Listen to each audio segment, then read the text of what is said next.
Taste the Daily. மாவட்ட செயலாளர் முன்னாள் சட்டமன்ற உறுப்பினர் விருகை ரவி தலைமையில் ஜாபர்கான்பேட்டையில் நடைபெற்றது.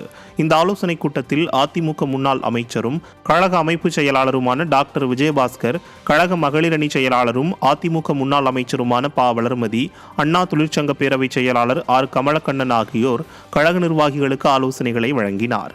இந்நிகழ்ச்சியில் கழக நிர்வாகிகள் ஏராளமானோர் கலந்து கொண்டனர். சென்னை அண்ணா நகர் சாந்தி காலனியில் தென் சென்னை வடக்கு மேற்கு மாவட்ட அதிமுக சார்பாக கள ஆய்வுக் கூட்டம் நடைபெற்றது. தென் சென்னை வடக்கு மேற்கு மாவட்ட கழக செயலாளர் தி.நகர் சத்யா தலைமையிலும், அண்ணா நகர், தி.நகர் வடக்கு, தி.நகர் கிழக்கு ஆகிய பகுதி கழக செயலாளர்கள் முன்னிலையிலும் நடைபெற்ற இந்த கூட்டத்தில் கழக அமைப்பு செயலாளரும் முன்னாள் அமைச்சருமான கே.பி. அன்பழகன் பங்கேற்று பூத் கமிட்டிகள் செயல்படுவது குறித்தும் 2026 சட்டமன்ற தேர்தலை எதிர்கொள்வதை குறித்தும் பல்வேறு ஆலோசனைகளை வழங்கினார். அப்போது பேசிய கே.பி. அன்பழகன், அதிமுகவின் இரு பெரும் தலைவர்கள் விட்டுச் சென்ற பணியை அதிமுக பொதுச் செயலாளர் எடப்பாடி கே. பழனிசாமி மேற்கொண்டு வருவதாக கூறினார். இந்த கூட்டத்தில் முன்னாள் அமைச்சர் எஸ். கோகுல இந்திரா, முன்னாள் எம்பி எஸ்.ஆர். விஜயகுமார், கொள்கை பரப்பு துணை செயலாளர் நடிகர் ரவி மரியா உள்ளிட்ட நிர்வாகிகள் கலந்து கொண்டனர். சென்னை வேளச்சேரியில் தென் சென்னை தெற்கு கிழக்கு மாவட்டம் சார்பில் கள ஆய்வுக் கூட்டம் நடைபெற்றது. தென் சென்னை தெற்கு கிழக்கு மாவட்ட கழக செயலாளரும் முன்னாள் சட்டமன்ற உறுப்பினருமான எம்.கே. அசோக் தலைமையில் நடைபெற்ற இந்த கூட்டத்தில் கழக அமைப்பு செயலாளரும் முன்னாள் அமைச்சருமான செம்மலை, கழக மகளிரணி இணை செயலாளரும் முன்னாள் அமைச்சருமான சரோஜா, கழக அம்மா பேரவை துணை செயலாளரும் முன்னாள் நாடாளுமன்ற உறுப்பினருமான ஜெயவர்தன், கழக செய்தி தொடர்பாளர் நிர்மலா பெரியசாமி மற்றும் கழக நிர்வாகிகள் பலர் கலந்து கொண்டு ஆலோசனைகளை வழங்கினர். கூட்டத்தில் பேசிய கழக அமைப்பு செயலாளர் செம்மலை, 2026 சட்டமன்ற தேர்தலில் மக்கள் விரோத திமுக அரசுக்கு பாடம் புகட்ட வேண்டும் என்று வலியுறுத்தினார்.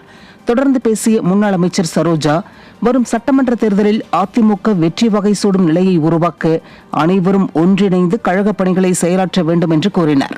திமுக தலைவர் திரு ஸ்டாலின் அவர்களுக்கு ஒரு மரண தைரியம் என்னவென்று சொன்னால், இப்படி நமக்கு எதிர்ப்பான இருக்கிற மனநிலையில் இருக்கிற அரசியல் கட்சிகள் தனித்தனியாக நின்று வாக்குகளை சிதறவிட்டால் நம்முடைய கூட்டணியிலே நாம் அவர்களுக்கு ஏதோ ஒரு வகையில் அவர்களை தன்னுடைய கட்டுப்பாட்டில் வைத்திருக்கிற திரு ஸ்டாலின் அவர்கள் அவருடைய தயவோடு நாம் வெற்றி பெற்று விடலாம் என்ற அந்த எண்ணத்தோடு அவர் இருக்கிறார்.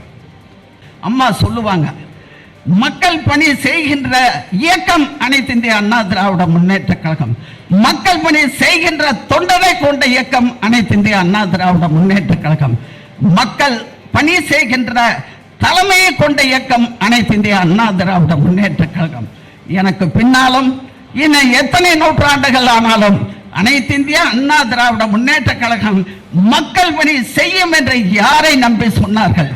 இந்த தொண்டனை நம்பி, உங்களை நம்பி புரட்சி தலைவி அம்மா அவர்கள் சட்டமன்றத்திலே சொன்னார்கள்.